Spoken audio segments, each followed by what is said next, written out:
tiek jėgų, ryžto, valios nugalėti.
Tarybų sąjungos nusipelnęs sporto meistras Jurgis Kairys pirmąjį medalį pelnė Lietuvos pirmenybėse savo antrąją skraidymų vasarą.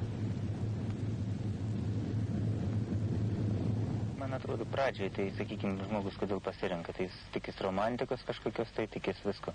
Bet paskui atsiranda periodas, kada tu jau iš to skrydžio jauti, tokį kažkokį tai, pasitenkinimą, malonumą, kada jau tu gali kažkur tai daryti sudėtingą kompleksą, gali sudėtingą programą ir gali ją tobulai atlikti. Paskui turbūt čia kaip įkvėpimui, sakykime, kad tu dėl savęs kažką tai stengiasi. Man atrodo, kad čia, sakykime, pasidžiaugti medalio ar ko čia kažkur tai naiviai atrodytų. Ir mes, aišku, esam savo komandų didelis ir galiai. Ir jeigu, sakykime, į tave įdėtos viltys kažkur tai Respublikos, Lietuvos, tai čia dar, man atrodo, daugiau.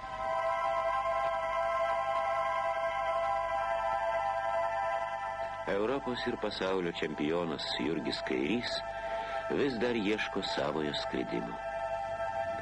Kokia nenumaldoma jėga, kokia vilionė traukia į tas neišmėgintas gelmes.